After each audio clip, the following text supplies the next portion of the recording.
Welcome, everybody. My name is Stephanie O'Sligo-Jordan. I'm the local food program manager at Sustainable Solano.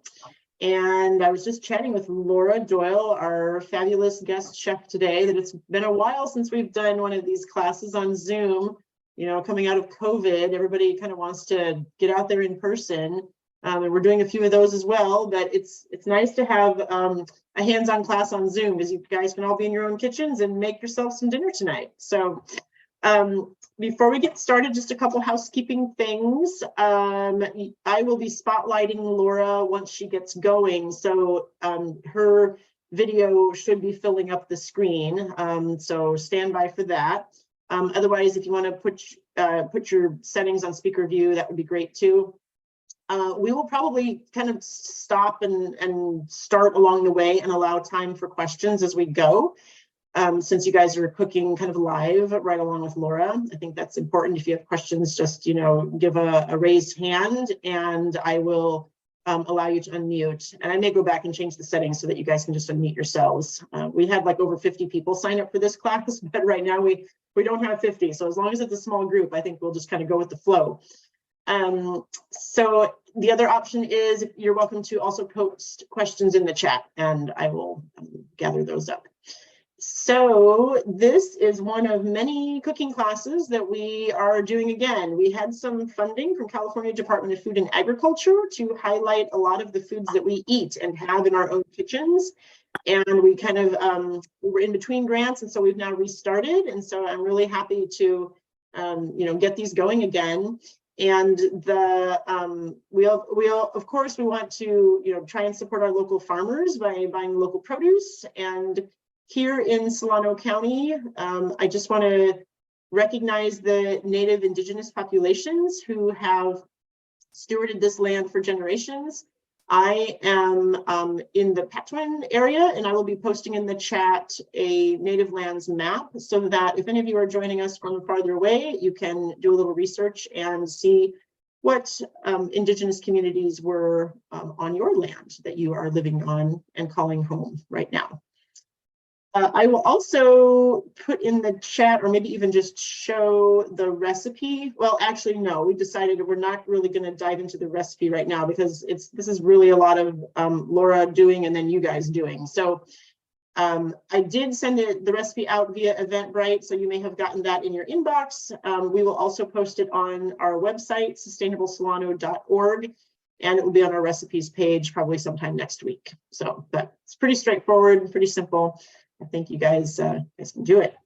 So I am pleased to introduce Laura Doyle. She's been with us before doing some really fun cooking classes, and she is with Lavender Bergamot Kitchen, and also she teaches garden classes at the Peregrine School in Davis. So welcome, Laura. I'm going to turn it over to you now. All right. Welcome, everyone. Today, the way that we're going to do it is that I have some potatoes that I've started cooking so that I'm really ready. But I also have some potatoes that I'll demonstrate on, and I'll cook those along with you if anyone's cooking along. So what I'm going to do is I'm going to chop these up, get them in the steamer, and then I'll do a demonstration of the gnocchi and how to mix it all up. If anyone is cooking along with me, then we'll have some time to then mix up a second batch with these potatoes, which should be done by then. And then once the gnocchi is done and ready to go, we will get together our sauce. We're going to do this pasta primavera type sauce that I came up with actually during lots of Zoom classes during COVID. I primarily teach kids classes, and so I was doing a lot of kind of make dinner with your family classes during COVID's big lockdown. So this was one of the classes that we did, or the less sauces that we did to learn about sauteing. So it's a really yummy one. Gnocchi can be made with either potato or ricotta. So tonight we're going to do the potato one. we'll talk a little bit as we go about the various different things that could go wrong. The main difference when you look at gnocchi recipes in Italy is that the Northern Italian recipes use egg yolks usually, and then the southern parts of Italy do not use eggs. The reason that I like to use eggs in this class is that the egg makes it a little bit easier to handle, so it's a good place to start. The reason for that is that the egg yolk kind of helps bind it. And one of the biggest issues that you can have with gnocchi is that your gnocchi can be very dense. And that will happen when you add too much flour or you overwork it, but because of the egg, it sort of helps to sort of make everything stick together without too much having to add too much flour. So there are a few different ways you can cook your potatoes. The way that I like to do it is to steam it. My absolute favorite way is to use my Instant Pot. It's a great way to cook potatoes in general. They cook really fast and they're really, really tender. The other great thing about, so if I'm not using that though, I'm going to use my steamer. So I just have one of these, you know, cloverware things, but if you have one of the Lotus style, it opens up and sits inside your pot. That's what I have in my Instant Pot right now. And I pull those out in case you don't know what those are. And then I just put them in here and you're going to steam them until tender. Usually takes about 15 to 20 minutes, depending on how large you chop up your potatoes. The reason that steaming is a really good choice here is because boiling introduces a lot of extra water to the flesh of the potato. So if you boil it, you have to usually add a lot more flour. And of course, like I mentioned, our goal is to not add too much flour. So I'm cutting these into maybe like kind of 1-inch-ish pieces. And you could cut them a little smaller if you'd like. They'll steam a little faster. And just drop them in your steamer. I have also roasted potatoes for gnocchi or baked potatoes, and that does work really well. But as you may know, if you've ever baked a potato, it takes a long time to cook that potato. So I often opt for steaming because it's a little faster.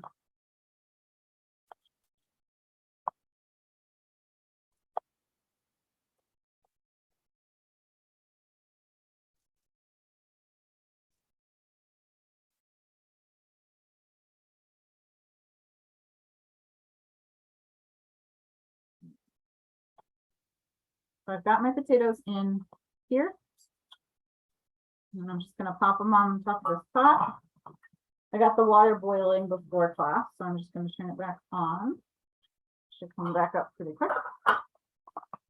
And I'm going to set my timer for 15 minutes. I'll check it at that point. Possibly may not be done. You do want to make sure they're nice and tender because you don't want to have chunks of either undercooked potatoes or too dried out potatoes because that makes it less fluffy. The goal is with potato gnocchi and also ricotta gnocchi to make it as fluffy as you can. That's the goal. Laura, did you mention a specific kind of potato that you were using? Are you just basic russets? Yeah. So the potato that I'm using is a russet. That's a good one to use because it has a lot of starch. So it doesn't, again, need quite as much flour. If you were using a new potato, you know, like one of the more waxy ones, they don't hold together quite as well. Yukon Gold, though, would work perfectly fine. Pretty much anything that makes a really good mashed potato is going to make a good gnocchi. Russet's the most standard, but I have definitely made them with Yukon Gold and it's been delicious. That's what I tend to defer to because I really like the flavor.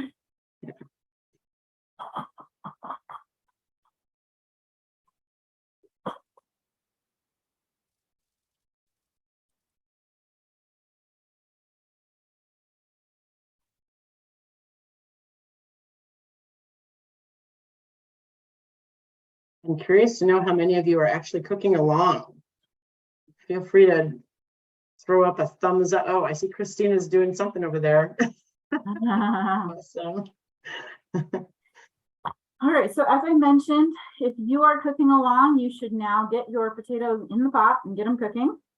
If you're doing it in the instant pot, you want to put them at high pressure for 6 minutes, 6 to 8 minutes, depending on mine pretty big, so I usually do 8 just to be safe. But 6 can work too. So get your potatoes in the pot if you're cooking along. And now I'm just going to demonstrate how this is going to go. The potatoes are still really hot. And you want to start doing this when they're hot because you want to get as much of the steam out and away from the potatoes as possible. Because again, water is not our friend when we're making gnocchi. So we want it to be as dry as possible.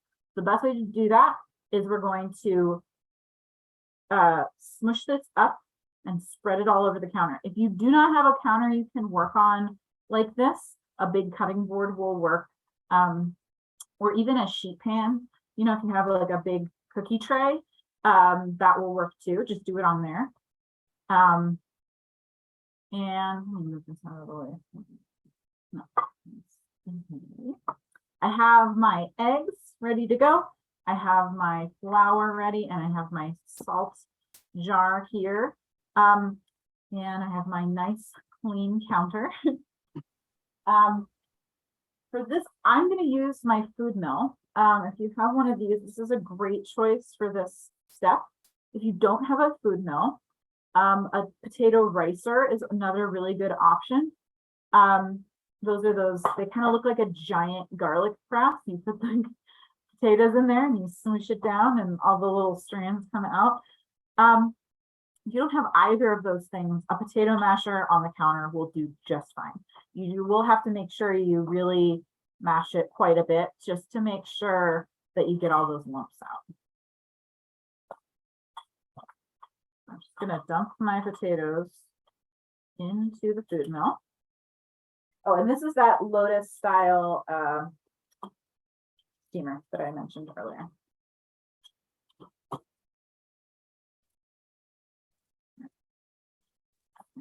I'm just gonna do this directly onto the counter and I'm gonna kind of move it around a little bit. I don't want one big pile, I want to spread it out. Whoops. I have potatoes hopping out. With the food mill, sometimes what happens is you have to kind of go back and forth a little bit. So it'll, the potatoes will kind of start climbing up the sides. And you're just gonna knock them down a little bit, change directions.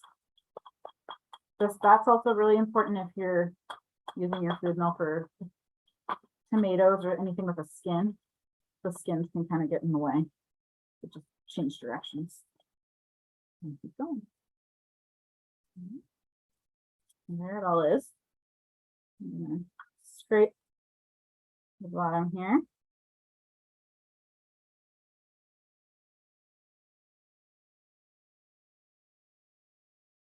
All right. Now I've got this nice flat layer of potato. And what I'm going to do is I'm going to just take the egg yolks and sprinkle them over the top. And I'm going to take the flour and I'm going to sprinkle it over the top. And we're going to start mixing it.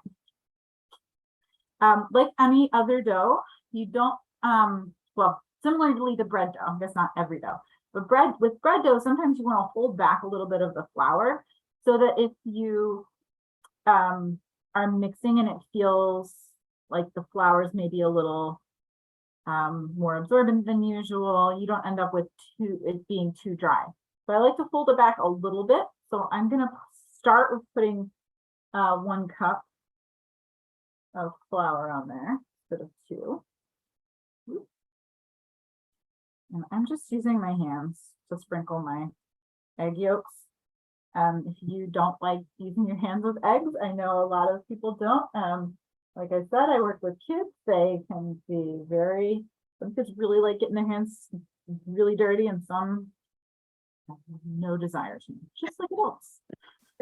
So if it grosses you out to touch the egg yolks, you don't have to. Just put them in a bowl, kind of whisk them up a little bit, and then drizzle with the fork. So if you use your hand, wash your hands. Yeah. So there were a couple people that, oh, there's somebody else in the waiting room. Hold on, let me let this person in. So for those of you who joined a little bit late, just so you know, Laura is going through the process, and you are not expected to be doing this process yet. Right now, your potatoes should just be cooking, but she's going to show kind of how this all comes together, and then she'll go through the steps again with you live so that you can do it. And then also, Laura, there was a question that came in, what can we use instead of eggs? And I think you said that you tested this without eggs and it kind of worked. Tell us. Yeah, so there are 2 different ways in Italy, different regions. I believe it's in the north they use eggs, and in the south they don't. So you can just omit the eggs and it'll be fine. The one thing to be careful about is that it can be really a little more finicky as far as getting the texture right. They have a bigger tendency to fall apart when you put them in the water if you haven't added enough flour. The eggs help to kind of hold their shape a little bit, but they're incredibly tender without the eggs.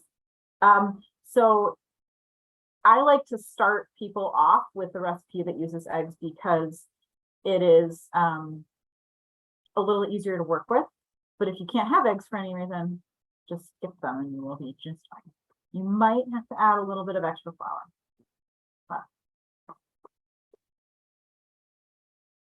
So I've sprinkled my egg yolk on, and now I'm going to sprinkle like 2/3 of the flour over the top.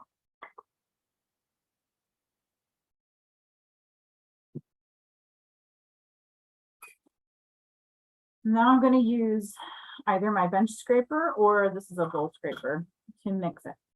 The nice thing about using these tools for this step is that you don't have it's easier to not overmix them. So I'm just going to scrape the countertop and fold it over. Again, if this is not something you have, you can use a spatula. Just scoop it over and cut it in. It'll look really funny at first. It's very crumbly, as you can see. But you want to sort of work it as much as you can before you start really handling it, because if you make bread, it can be very tempting to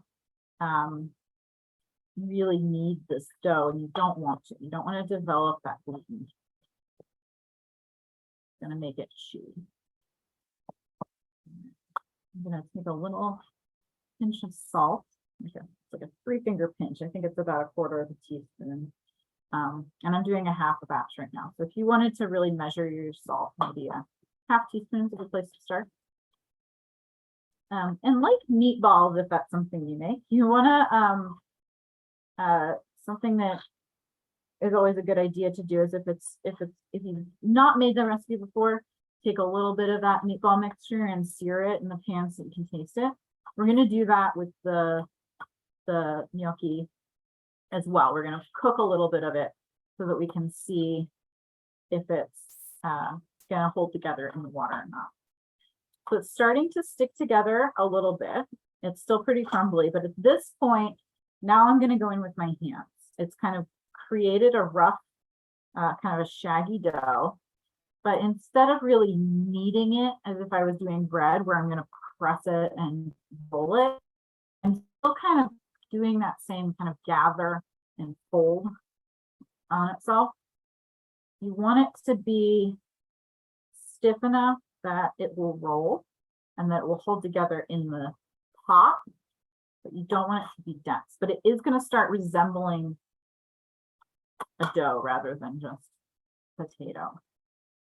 I'm going to press it out, fold it over.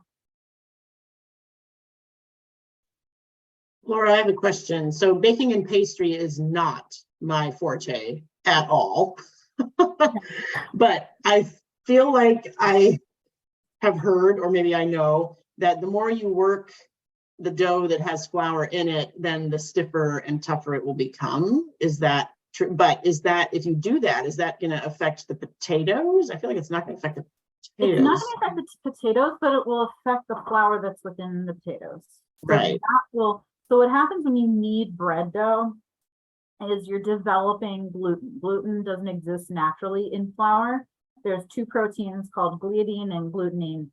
And when you hydrate them and start kneading them, they bind together and they create gluten. So the more you work that dough, the more gluten is going to form. So if you think of a high gluten product, that's something like a bagel, right? Really chewy, like a piece of dough. If you think of something that's low in gluten development, is something like a cake, right? Where it's really tender. So that's the main difference, is that you have this sort of, the less you work the dough, it's more tender. Or like I'm thinking of like a biscuit or a scone, or those come together really fast. They have to work fast, otherwise, they end up getting too tough. So okay, cool. So I cut this in half. It's coming together. It feels dough-like, and when I cut it in half, you can kind of see how it's it looks kind of dough-like. There's not big gaps of air. There's not chunks of potato. And at this point, it's pretty much ready to shake and boil. You can let it rest for a little while too. That will also help to sort of make it all bind together, especially if you're not using the egg. That's a good idea. And I'm gonna set that there, rinse off my hands, and check on my potatoes. So if anybody has any questions about that process, now's a great time to ask. Okay, I just allowed you guys to unmute yourselves if you want to unmute and ask any questions, and or let us know how it's going.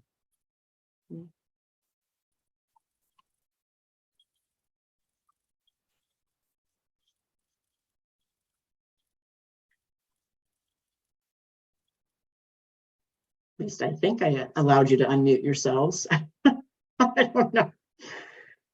Christina, you look like you're at your computer. Can you try unmuting? Will it work? Oh yeah, okay. Unmuted. Can you hear me? Yeah, we can. It's going great. My friend Dina is here with me. She's Sicilian. She's judging. It's great. We have a little Tolinas rosé. And we're going to do all of this process again. Is that right? We felt like we were late to the party, but we're getting our potatoes mashed up. But we're going to do all this again? Yes. Awesome. Yep, you're doing great. Thank you so much. Oh, thank you. Question, Laura. So I joined a few minutes late. We are still putting the potatoes. I just washed, peeled, and cubed it and put it in the oven. Mm-hmm. Okay. And just rubbed in some olive oil and salt in it, and so it's in the oven right now. Okay. Yeah, oven works fine. The only thing you want to be a little bit careful with the oven is you don't really want them to brown too much, because the brown bits, unless you don't mind those in your gnocchi, that's totally fine. I've done that before and it's actually kind of tasty, the like crunchy brown bit. But if you do want that really, really tender texture, you want to either cover them in the pan like with foil or steam them, because the covering it will cook them but not let them brown and dry out if they're already chopped up. Okay, so I could have actually used the Instant Pot as well. Yeah, the Instant Pot, if you were going to use the Instant Pot, you just do 6 minutes under pressure. Okay, and do I put water in it? Yeah, put water, and then I usually do a steamer basket, and then 6 minutes. Got it. Thank you. Yeah, of course.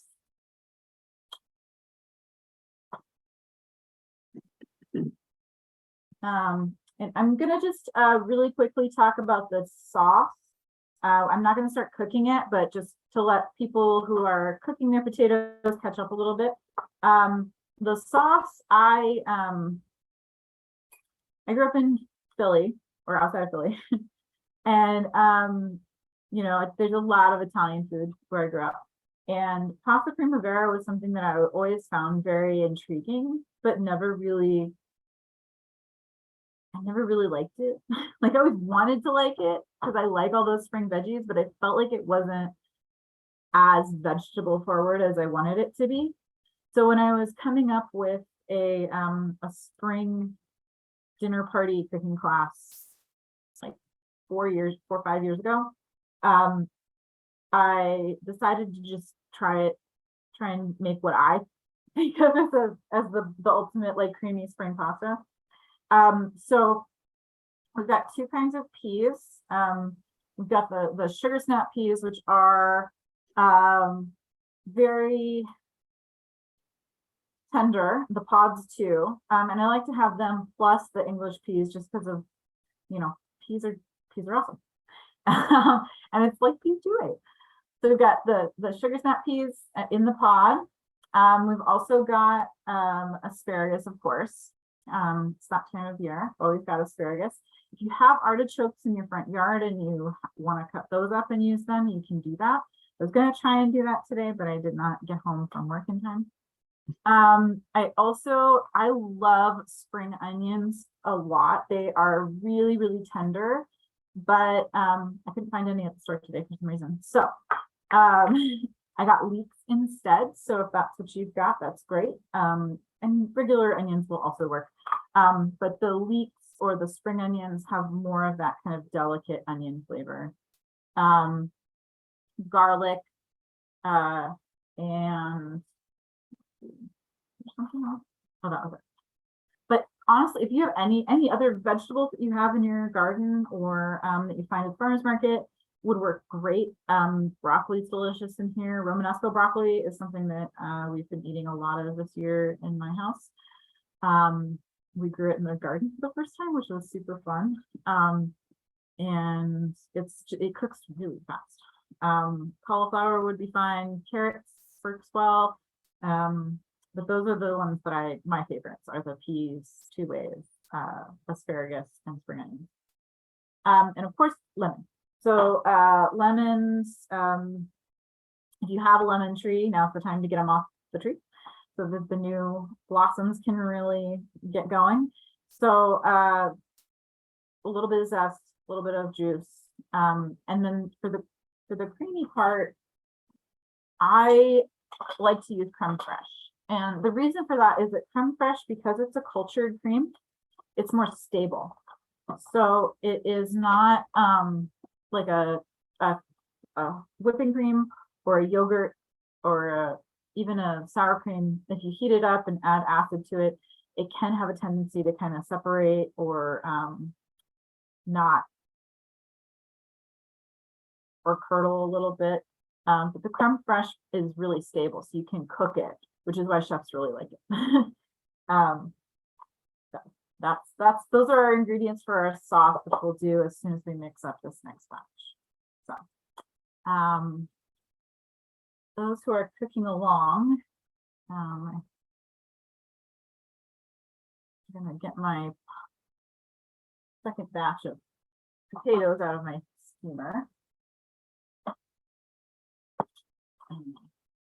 So again, they're very steamy. They're nice and tender. You'll want to check them with a fork, and they should just pop right apart. Another great way to test them is to just put them on this is how I test beans too. Take it out of the pot and then smush it. And if it smushes really easily, then you're good.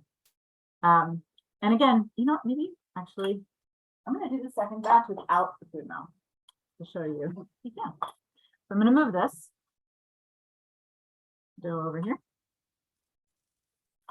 I'm gonna dump out my potatoes.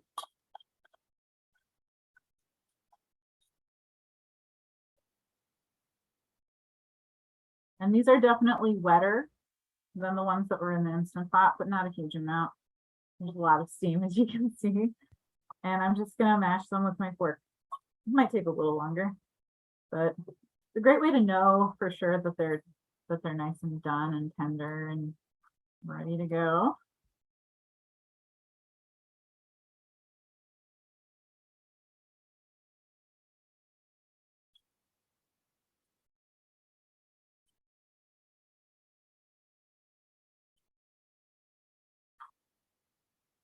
I love this idea of you doing it right on the countertop. I mean, in one way, it can kind of help cool down the potatoes a little bit Yeah, quickly so that you can actually handle it and yeah. and you know, one less bowl to wash. I know. This was actually, there was a really fantastic food magazine called Lucky Peach that was around for a few years. They had I don't remember which issue it was, but they had an article that was all about gnocchi. And it was one of these big chefs from New York was talking about his process for doing it. And he would use the whole counter at the at the restaurant. It was a very impressive thing to watch. It was a lot of potatoes. That's a lot. But there was a video floating around of him doing it. I can't remember his name, but it was sort of an aha moment. Gnocchi was one of those things that I've always really loved. And so I spent a lot of time, a few, probably about 10 years ago now, just making batch after batch after batch and trying to figure out, what was the best amount of potato and how was the best way to mix it. And this is definitely my favorite way. That's great. All right. Just checking in with our audience here. Everybody doing good? Hopefully you guys are also mushing potatoes. If you're cooking along, that is. I see there's a question about using yogurt instead. You can absolutely use yogurt. I would probably not heat it up though too much. So with the yogurt, if you're going to use yogurt when you start in the creme fraiche at the end, just do it off the heat. No, it should be fine.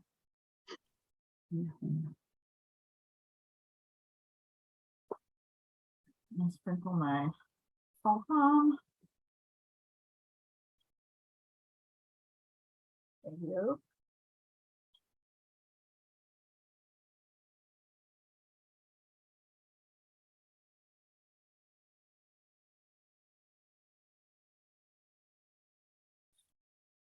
The kids who don't mind handling the eggs always get really excited about being the one to squeeze it and pop it.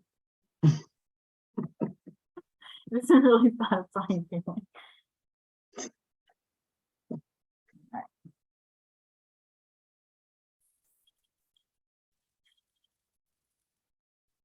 Laura, have you ever tried making this dough and then portioning it somehow and freezing and then rolling later? I don't freeze it in a chunk, but I do freeze it already shaped. So I just roll it and shape it and then get it in the freezer. And it's so nice to have a bag of those in the freezer. It's one of those really great, like, oh, we've got a bunch of vegetables or leftover meat. And then there's a starch right there in the freezer that's delicious to pull out. And yeah. Yeah, so they definitely freeze super well, but I wouldn't freeze the dough in this form. I would. Right. Yeah. Okay. Awesome. Thank you. Sprinkle on 3/4 of that flour, and I didn't end up needing that final scoop of flour in the first batch, so. So you just got half a cup of flour then? Yeah. Right. Scoop. Okay. Now moisture that's left in there is what's gonna kind of pull everything together.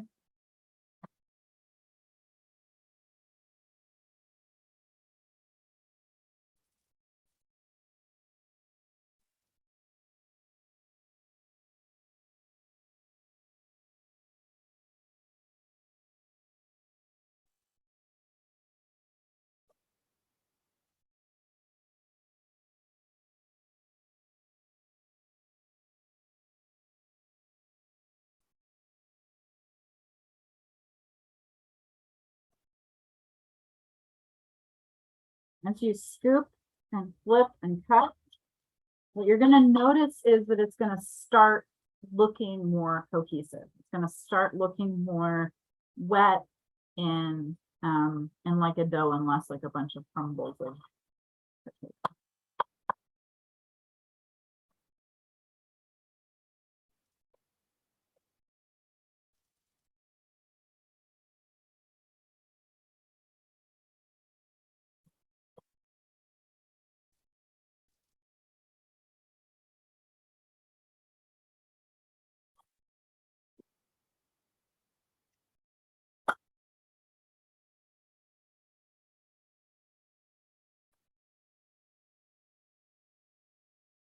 It's a little softer. I mentioned that the potatoes looked a little wetter when I pulled them out of this than the Instant Pot ones did. So I'm gonna add that little bit, not a full other scoop, but just a little bit at a time. I'm gonna put it on both sides here.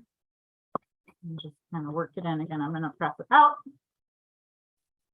Fold it, press it again. Fold it.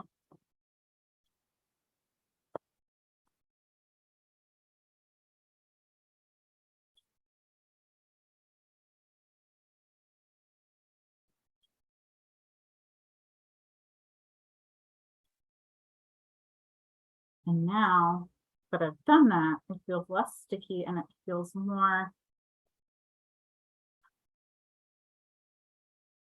it's not firm, but it feels more like a dough. It's hard to describe. But if you press on it, it shouldn't stick to your hands too much. But it should feel like you could easily shape it.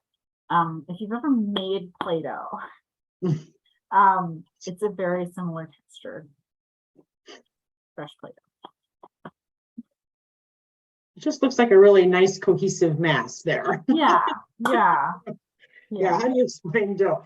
But you know, as you're working it, that one looks softer than the other one. It does. Yeah, it's definitely softer. I think that this one had a little bit more moisture in it. And it might also be the way that I mashed it too. You know, I mushed it with the fork, so maybe that kind of trapped more of the moisture in there as well.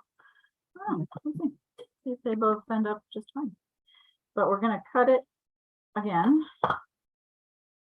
And again, you can see it looks very similar on the inside. It's pretty smooth. It's a pretty even texture on the inside, which is really good fun. My little row of gnocchi dough.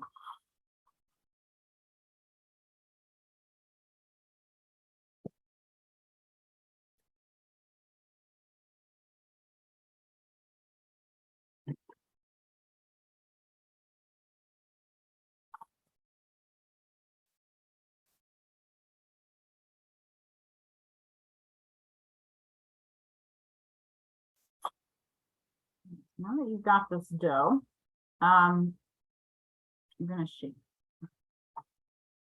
And if you're still mixing, that's fine. Got a lot of dough, so I can always go back and shape some more. So I already cut these in half. I'm gonna cut that in half again. You don't want to work with too much.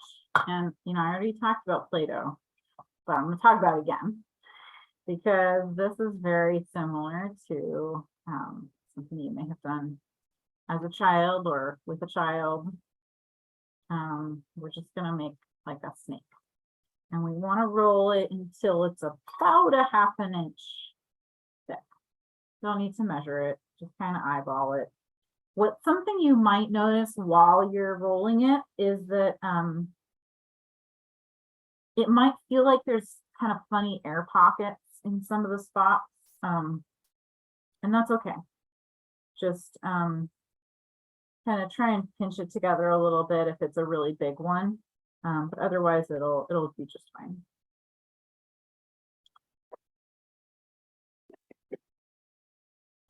And the size of your gnocchi is kind of up to you. I think that if you roll it out till it's about a half an inch, what the snake is about a half an inch wide, you want to also cut it about that amount. So what I like to do kind of is to just pinch it with my thumb and then cut. And you want them to be fairly consistent in size, because otherwise they're gonna cook unevenly. If you have ones that finish early, they will, like tortellini and ravioli, they'll float to the top. But so you can just scoop them out if they're a little ahead of the game, and that's fine. My daughter, I always give her I would give her this lump, and this is her dough that she shaped. And if you are cooking with kids, I would recommend doing that, because it will end up being very strange shapes and sizes. Some will be teeny tiny and some will be giant, which is fine. But again, that will cook unevenly. So I like to just let her do her own, and then we have ours that's a little less haphazard. All right, so I'm going to do this a bunch, and if you need me to repeat myself and do it again, just ask. The shaping is probably the most difficult part. And as you can see, this is not a particularly difficult recipe once you get going. So you can get a gnocchi board, which is a piece of wood that has ridges on it that you can roll them down to give them that nice ridged thing. You can, if this is too much for you, you can just take these little pillows and poke your finger in, and that'll create a little divot that will kind of hold the sauce a little bit. But I think it's fun to do the shaping. So what we're gonna do is we're gonna put the fork like that, and using your thumb, you're gonna kind of roll the dough down. It doesn't do a great job at the ridges when you use a fork. You can not really. They're very tiny little ridges. A gnocchi board will give you better ridges if you have that.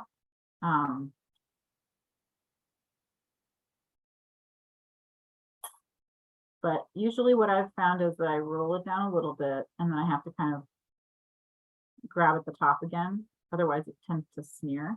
A little bit of flour on the hands helps a bit. Oh. Important step that I totally skipped was cooking off that little piece of dough. So I've just turned my pot back on to boil. And what I'm going to do is I'm going to just drop one of these into the water once it comes to a boil, and make sure that it doesn't fall apart and that it isn't super dense.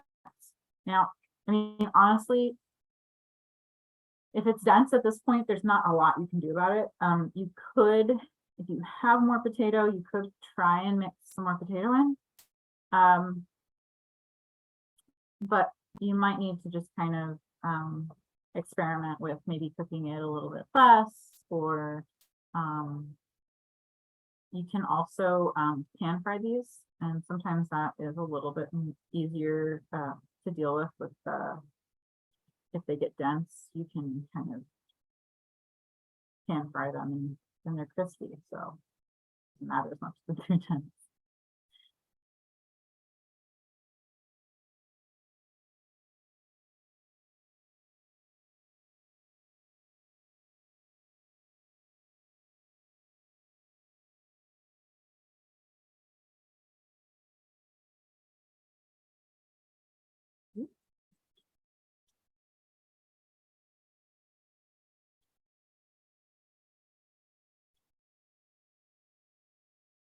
And it's like a lot of these things that's a little bit time consuming once you get started. Kind of get in the zone. End up going quicker than you thought.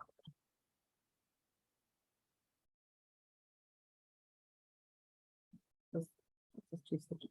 I'm going to rinse this off, and then I'll cook off one in there. So, you ask a question, great moment. Talking about that.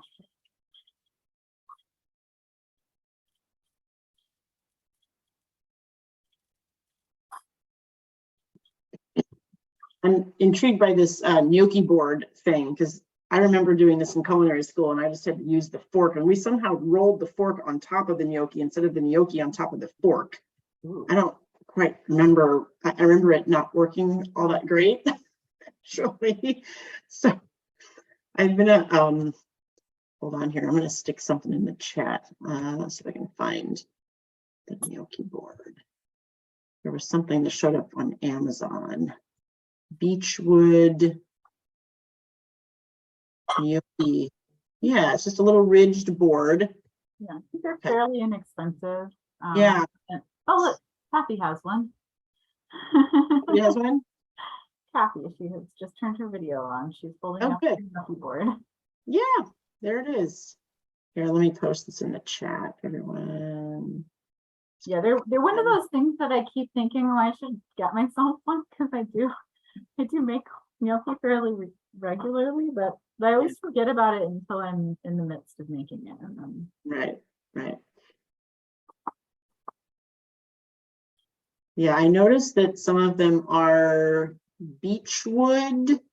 Gnocchi board. So I don't know what's special about beechwood.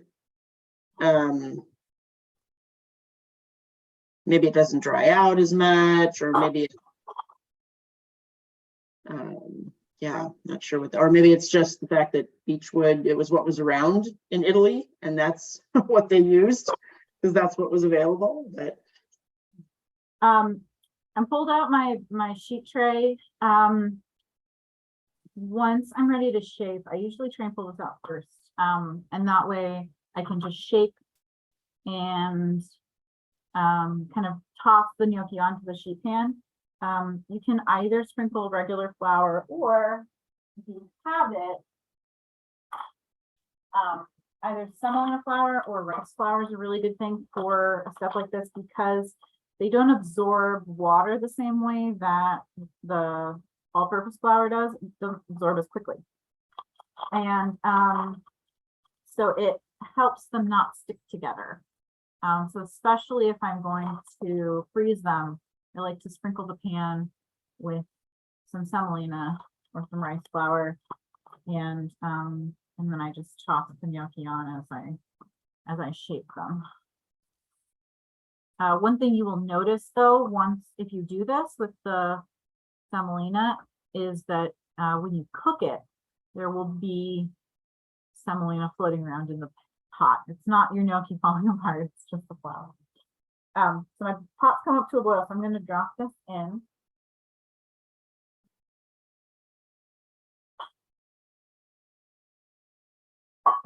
And they cook really quickly.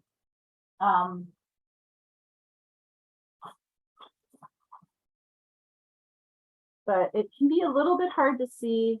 And I'll turn on the stove camera in a little bit once I get to the point where we're going to cook the sauce, and I'll do another batch at that point.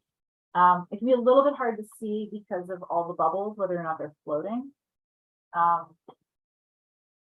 But I think I gave it time in there. Yeah, so they rise up to the surface. You'll sort of see them bouncing around at the top.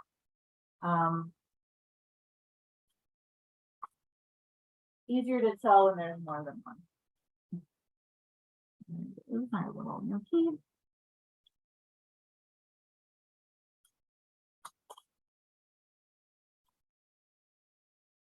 So it didn't fall apart. It's nice and springy, but it's not firm. And that's what you're looking for. And the texture is really soft. So we're good. The only thing is it needs a little bit of extra salt. And the way we're going to get that is we're going to salt the water, which I didn't do before that batch. So I'm just going to take a handful of salt, drop it in there.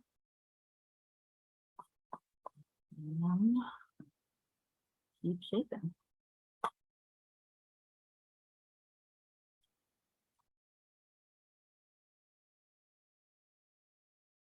Wow. Now that I've cleaned off my hands and the fork, it's rolling a little bit here. I'm always very, very careful about adding extra flour when I'm shaping or kneading the dough because I don't want it to get too dense. But at this point, when you're shaping is always a good time to use a little bit of extra flour because you don't want your dough to stick to things.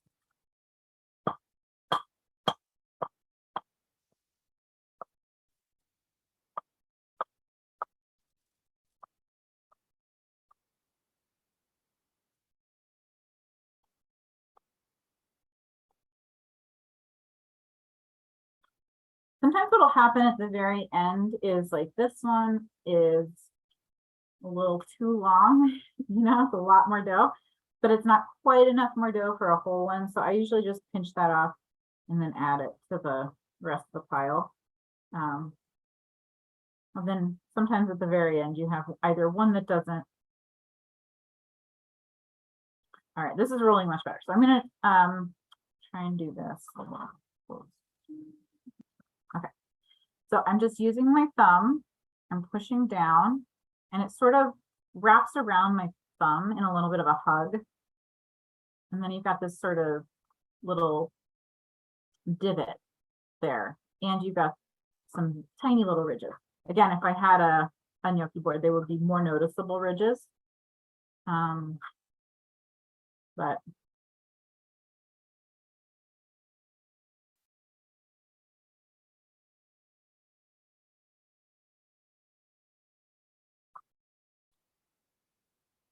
so I wait till it sort of wraps around the top of my thumb. Then I move my thumb back up again and push it from the top. And then that creates that little. Oh, you can kind of see the shadows show you the ridges of it.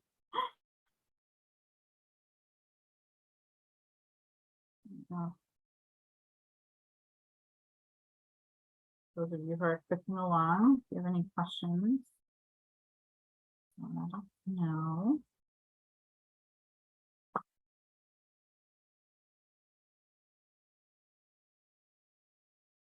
Once my pan starts to get a little crowded, you know, if I'm making, I have a household of 3, so we never eat a whole batch in one sitting. So usually what I'll do is I'll mix it up and freeze some. So what I do is I shape until the pan is feeling kind of full, and then I take those and I move them to, I have a couple of sheet pans that fit a little bit better in the freezer. And I always, when I'm freezing food, I always start with a sheet pan, on a sheet pan, so that it freezes flat and separate. And then I come back in once it's frozen and put it into a bag.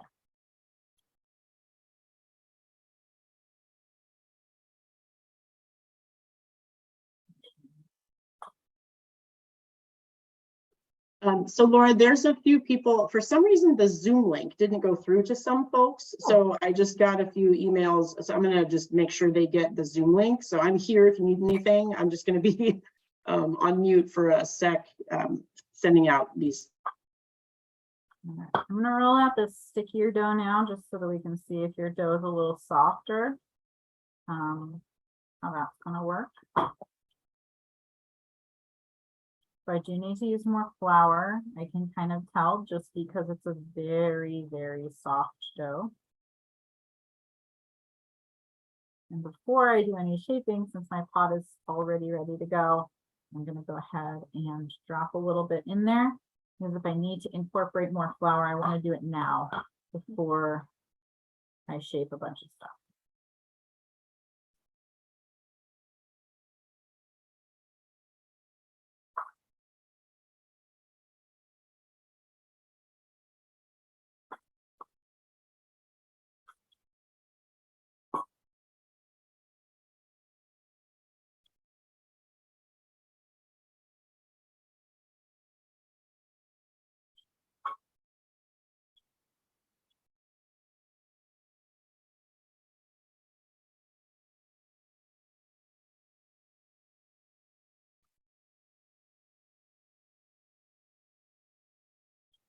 And also didn't fall apart, yay. Even though it's a lot softer before it goes in the pan, it still held its shape. It's still firm, but not hard. The texture actually feels quite similar to the first one.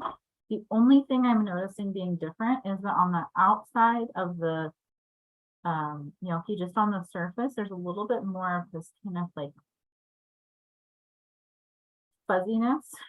It's a really weird way to describe the food, but if you think about when you like overboil potatoes, then they get that kind of like fuzzy exterior. That's sort of what's happening, but just when they come out of the pan, like it's already kind of gone. And I think that's just because there's a little bit of extra moisture, so that when it hit the water, that little bit of outside went a little extra soft. But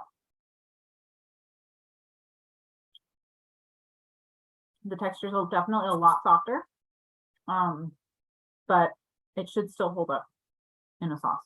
Sometimes if your gnocchi is a little too soft, when you mix it in with your sauce, it can get more mashed potato-like. And I will say, if you cook gnocchi and have leftovers for the next day, they almost always kind of break down a little bit, which I personally don't mind, but it's something to keep in mind.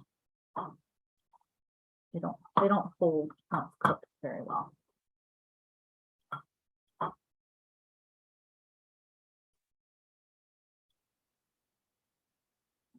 I'm just gonna finish rolling and shaping this lump of dough. I'm gonna keep the rest of mine off to the side for later.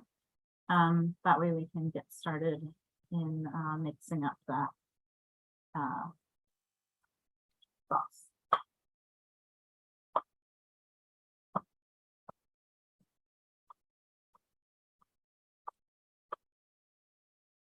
Laura, quick question. How many minutes in the water?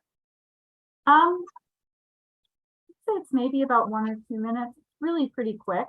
If your water's at like a really rolling boil, turn it down a little bit so that it's boiling with smaller bubbles, and you'll see the gnocchi will rise to the top, and that's a good sign to see that it's done.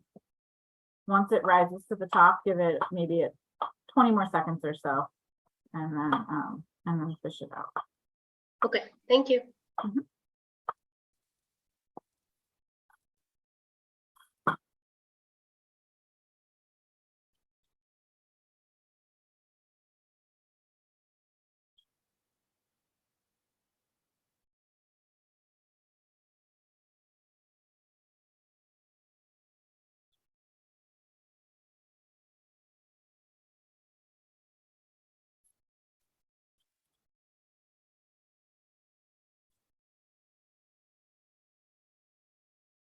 And unlike some doughs, also, I have not noticed this one being affected by sitting out on the pan uncovered before I cook it. It doesn't seem to really dry out too badly.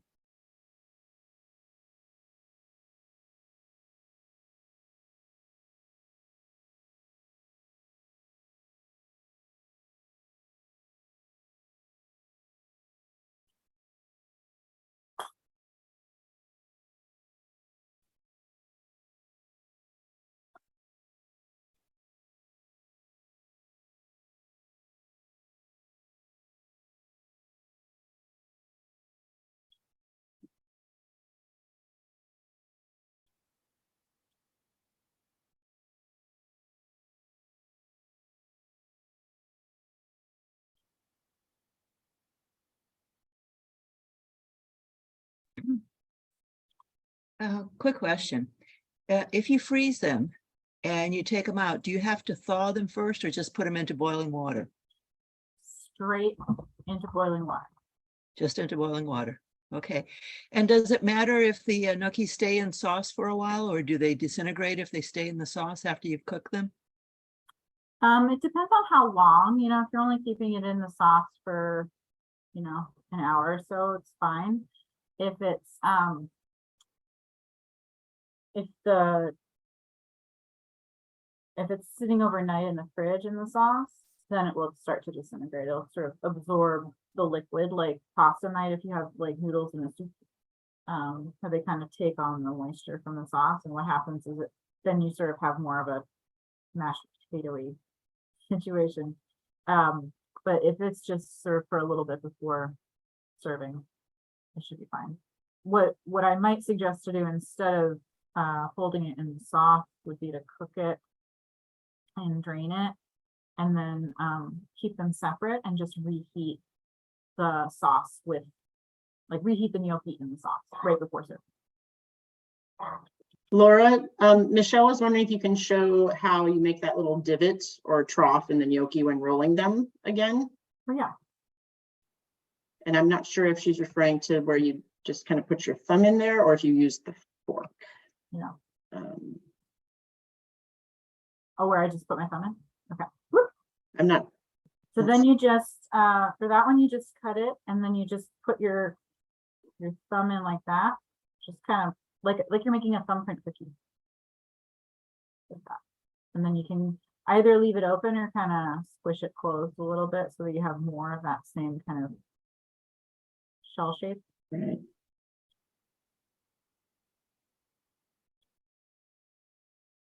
Okay, so she's wondering, and then roll it on the fork. Oh, okay. So if you're talking about the divot that is created by rolling it on the fork, here we go. Take our little piece of dough, and then what you're doing is you're using your thumb, you're pushing it down the fork about halfway until it starts to feel, you can feel it under your finger that it's about to smush instead of roll. Then you move your finger back up to the top and push it off, and that folds it over onto itself. Okay, thank you.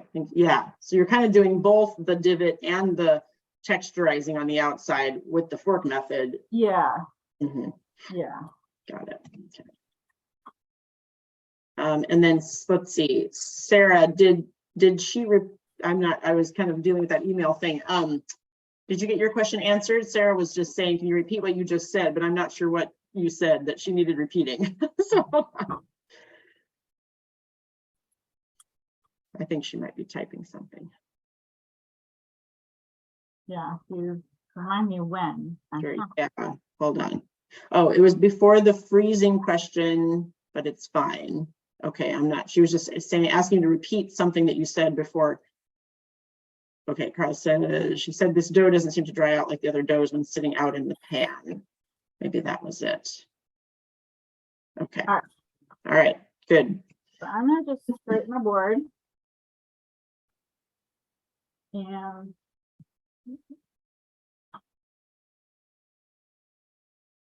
rinse my hands off.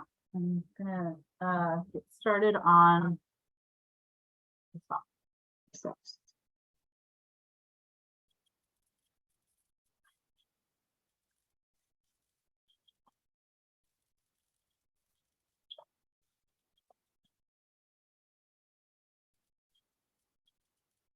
I know spring is coming when the snap peas start showing up in the box, and that just happened in my CSA box this week, so that was super exciting. So glad to see you're using the. Okay, so I have a little bowl with the sugar snap peas. And I have my asparagus, my English peas, my leeks, and the garlic. With the snap peas, I'm just gonna snap them, like their name implies. To get the English peas out of the pod is pretty easy. I like to just take it so that I'm squeezing sort of like one finger on each of the seams, and I kind of squeeze it apart and pull it, and then they just pop right out. Takes a tiny bit of time, but it's not that long. But if you can't find shelling peas or you don't have time, then you can just use frozen. All right.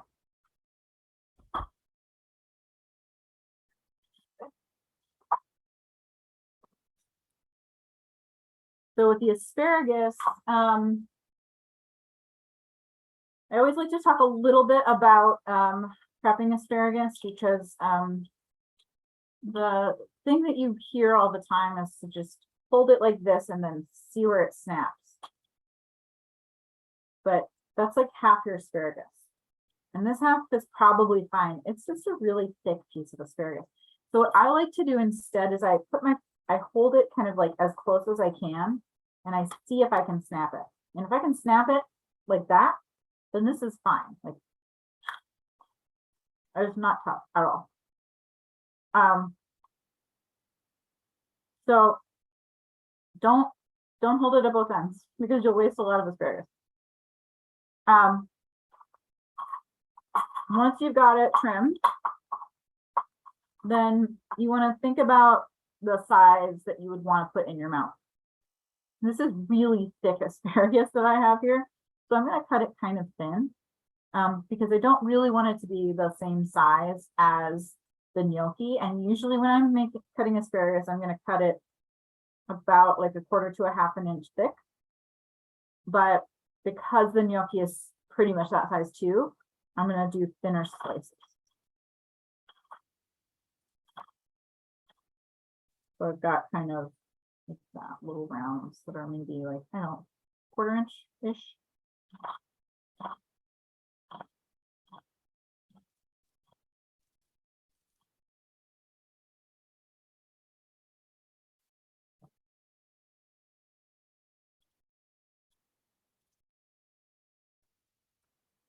Okay.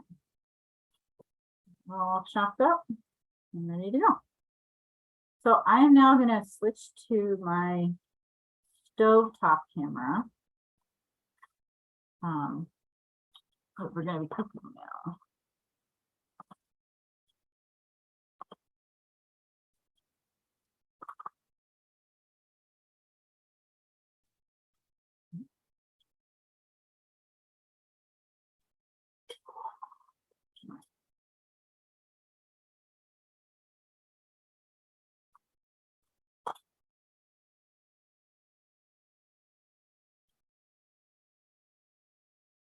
All right, so I'm gonna put in some butter. Use oil. You want to use butter, that's totally fine.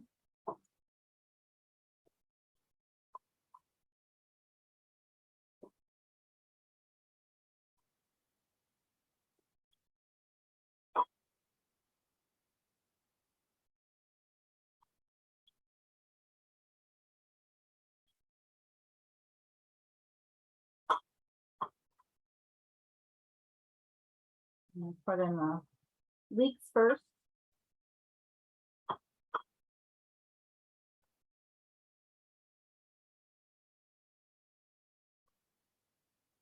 Of course, the thing with sauteing is that you want to move things around kind of a lot. And we're going to put in the asparagus.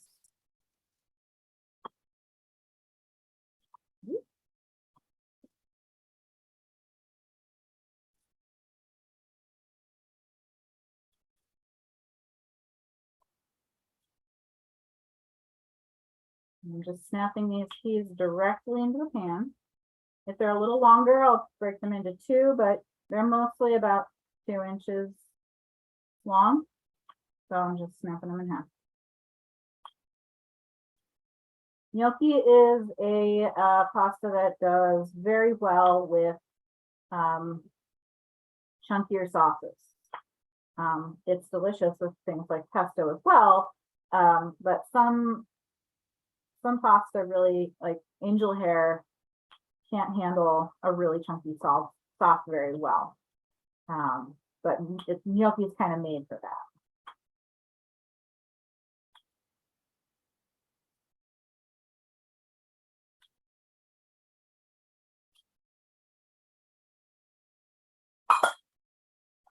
We do have some new people logging on, I think maybe because I just sent out the Zoom again.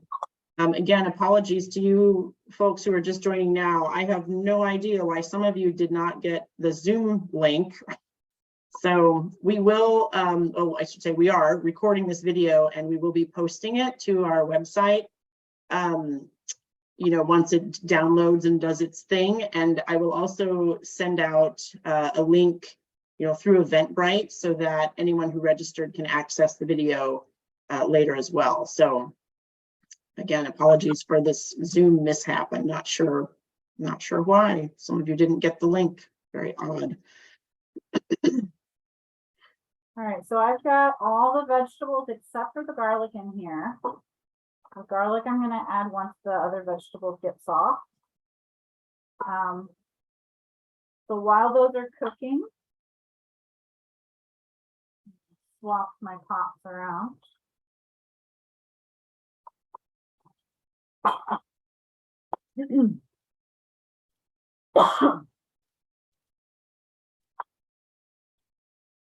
Got my pot of well salted water here.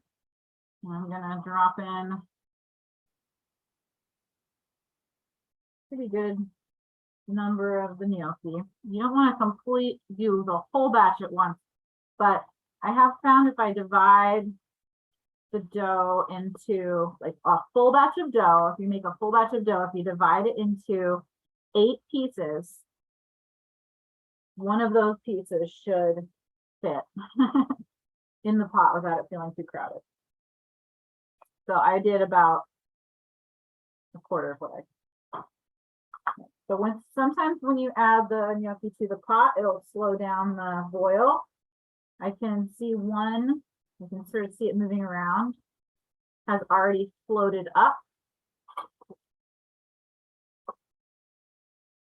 Sometimes after they've been in there for a moment, I like to just give it a little stir. Occasionally, if the bottom of your pot is really hot, they'll stick. Doesn't happen that often, but I do like to make sure to move them around after they've had a chance to start to set.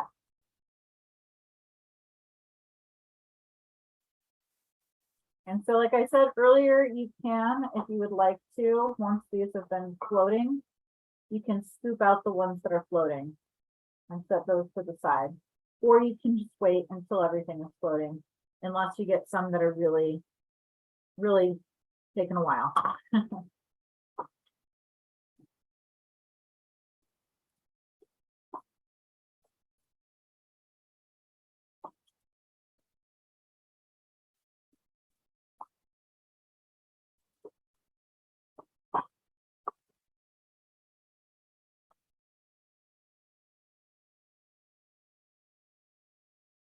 So that batch looks like it's all floating.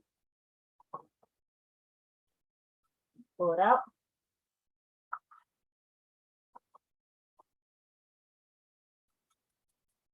Then let it come back to a boil if you'd like, before you add the next batch in.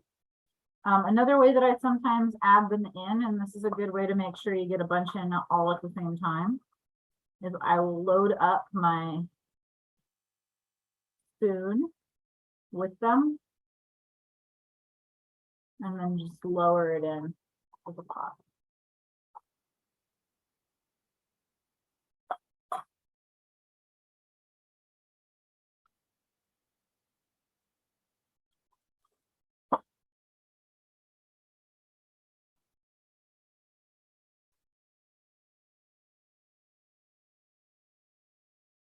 And the sauce, the vegetables we're cooking for the sauce are just starting to take on a little bit of color. They're starting to get a little tender. So now I'm going to add the garlic. I've got 2 cloves of garlic that I chopped up.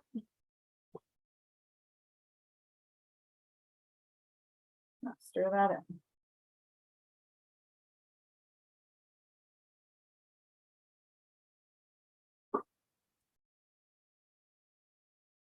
The nice thing about spring vegetables is that they in general don't take a ton of time to cook. They're fairly quick cooking.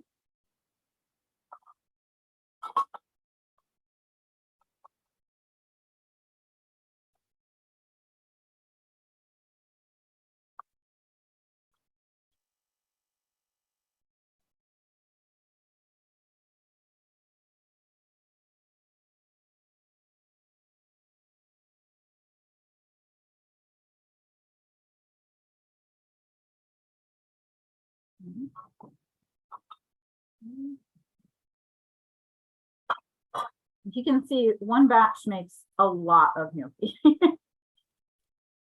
Which is nice, you know, that way you've got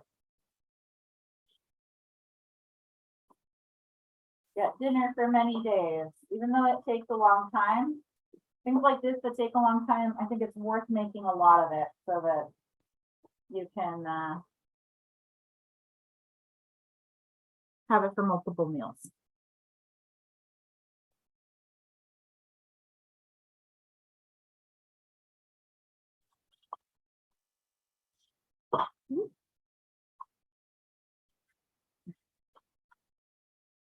Okay. For the, and my little microplane zester here, I'm gonna take off some of this peel, about a teaspoon-ish of lemon zest. Really like lemon zest. I really like lemon. Do more. That's fine. I don't actually measure it. I just kind of eyeball it.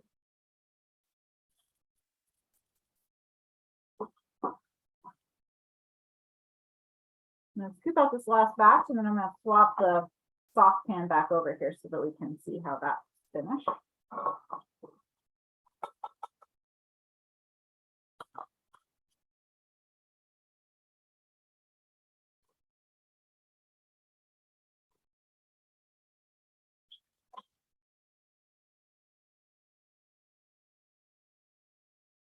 Now we got our sauce back over here. Fresh potatoes.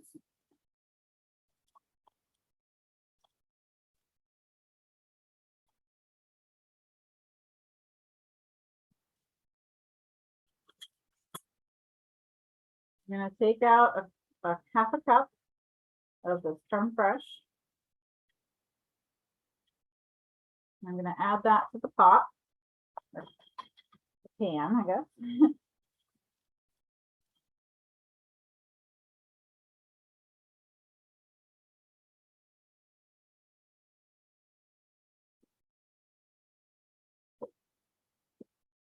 And then I'm also going to use this to scoop out about a half a cup of the cooking water from the gnocchi.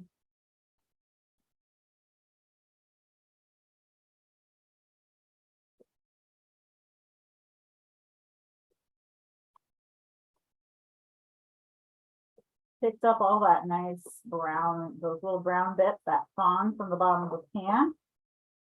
That's why the sauce is a little more, doesn't really show up as brown, but it's kind of tan.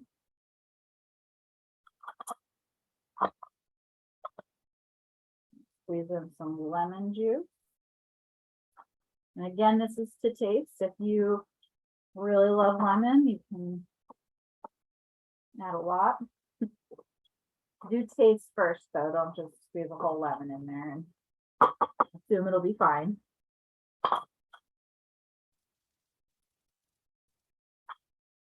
We're gonna actually put the gnocchi in here.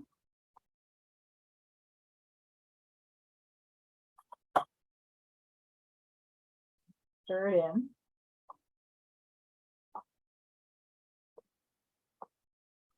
And like I said earlier, if you're gonna cook this ahead of time, wait to add it to the sauce until you're right about to serve.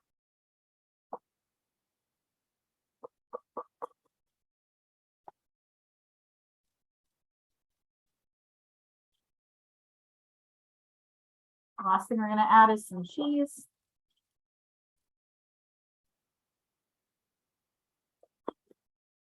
Do freshly grated, or you've got a container of the refrigerated grated stuff. Something that I use a lot of. There we go. You can add fresh chopped herbs like parsley or thyme to this as well. Basil would be delicious if you've got it already. That is the sauce. And as you can see, there's about as much gnocchi as there is veg, and that's my preferred ratio. Mhm. I like there to be a lot of vegetable in my pasta sauce.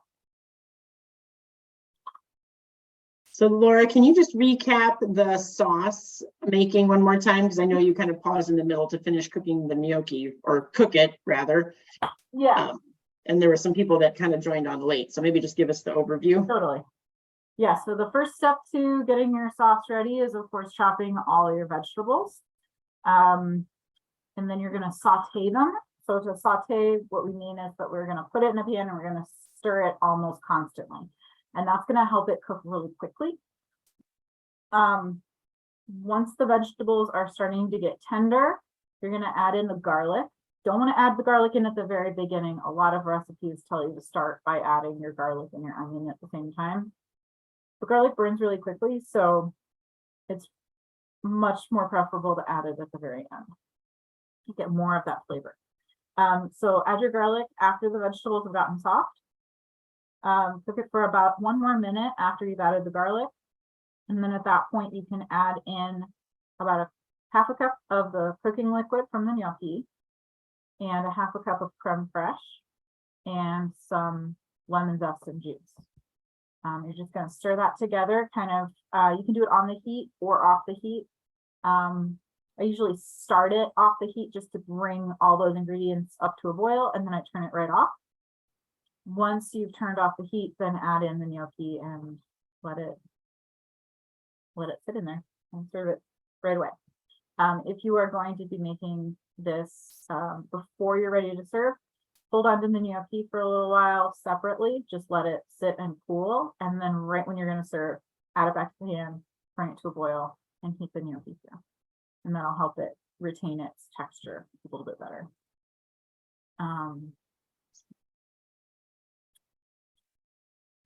Something else I was going to show in there.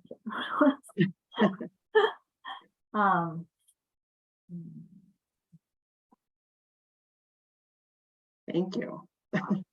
Yeah, it's okay. It might come back. Right. All right. How's it going, everybody? Whoever is cooking along. Looks like there might have been a sauce happening over there in Christina's kitchen. I don't know. Or a lot of gnocchi production. I think you're in high-powered gnocchi boiling. Nina said this is a full-time job, and if it was easy, everyone would do it. Exactly. My husband had a roommate in college who, when I announced that I was just making gnocchi that afternoon, he was like, "You can't just make gnocchi in an afternoon. My grandma used to kick us all out for a whole day when she was making gnocchi." I think she must have made a lot of it at once. But I also have this suspicion that all of these recipes that people's grandmas used to tell them they needed to complete silence during, it was just a way to get the kids to So go. the saying, the colloquialism is, "Sonriso come la mamma ha fatto I gnocchi." You're smiling like your mother just made you some gnocchi. Aw. Como fatto, como la mamma ha fatto gli gnocchi. Yes. And do you see why she's making hers with not a fork? She's using a small whisk. Oh. These gnocchi are beautiful. They're so So how are you using the whisk? That's a great idea. Love that. Cool. Can you, yeah, let's see if we can get your camera over there somehow. Well, here's the question. Are you rolling the gnocchi onto the whisk, or are you rolling the whisk onto the gnocchi? The gnocchi is in her hand and she's styling, absolutely just decorating with the whisk. Can you see that gnocchi? That's awesome. They look like little. Aw, Hey. they look so great. You guys are gonna eat so well tonight. That's great. Thank you so much for sharing that little tip. That is fun. Okay, I know you guys, some of you are still rolling, cooking, perhaps sauteing. I'm just going to drop into the chat a survey link because we're back at this. So that means we're doing surveys. The other thing I'm going to do, this is a little new experiment. I'm going to screen share a QR code, and I want to see if you guys can scan it with your phone while it's up on the screen share, if anybody's willing to do this, and report back. So hold on, I gotta get it up on my computer so that file's open. Okay, let's see. This is going to be a total experiment here. I just got to get the Zoom back open. Okay. There it is. So if I scoot it up, maybe. Just curious if this works via Zoom, because then this is a quick and easy way to do these surveys. I mean, you know, clicking the link is fine too. Just for fun, I want to see if my own phone will scan it. Oh, QR code. No, I have that app. Silly. I don't know. Oh, there. Oh my gosh. Okay, it worked for me. It should take you to surveymonkey.com.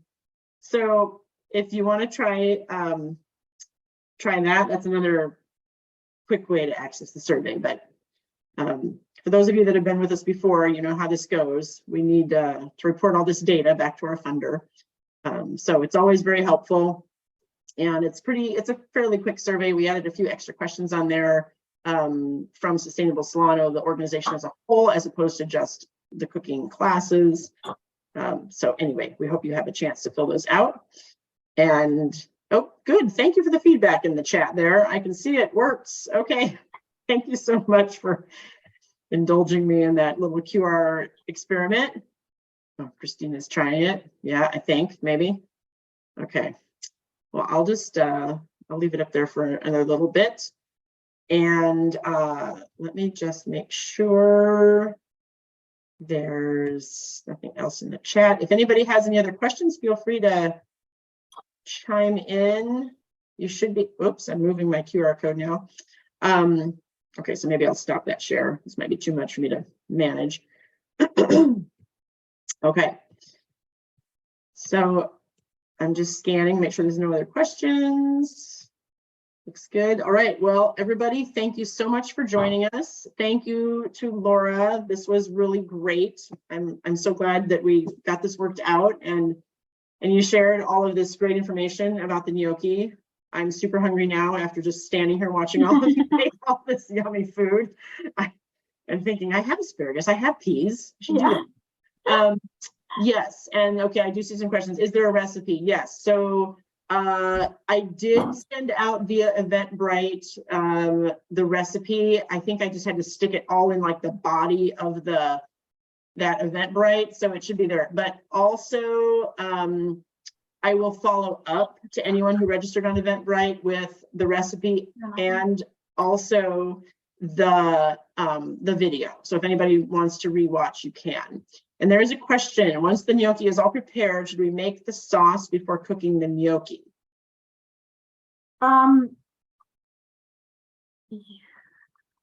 Yeah, I like to get it started, and then while the vegetables are cooking, then I start cooking the gnocchi because it has to happen in batches. So I get the vegetables going, and then while they're cooking, I start boiling the gnocchi in batches. And I think Laura had You can mentioned just too, cook the gnocchi ahead of time too, and just let it sit until you're ready to put it in the sauce. right, so you can prepare the gnocchi, cook it, let it sit somewhere, maybe a little bit spread out on a sheet pan so they don't stick together, or put a little tiny bit of oil or something. You probably mentioned this already. I was dealing with the email weirdness, but and then yeah, put the gnocchi into the sauce once you're heating the sauce. It'll heat up the gnocchi. Right. Awesome. Okay. Thank you so much. Bon appetit, everyone. See you next time. Thanks for joining.